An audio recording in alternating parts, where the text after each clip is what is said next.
Protein preparation. Download the protein from the protein data bank.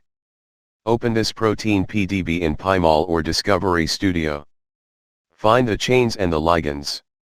Now try to remove the ligands from the protein downloaded from PDB and try to save the protein with empty binding site and the ligands separately. Now open Autodoc.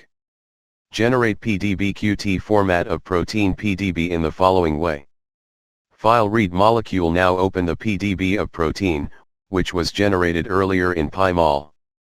Delete water molecules and add polar hydrogens as following. Edit delete water molecules. Edit hydrogens, add polar hydrogens, press OK. Now add column charges as following. Edit charges, add column charges. Now save the file of protein in PDB-Qt format. Flexible residence input, choose macromolecule, select the protein, windows pops out and click OK. Now save it as PDB-Qt.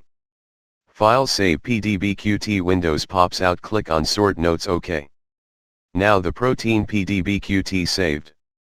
Thank you for watching video and subscribe for more.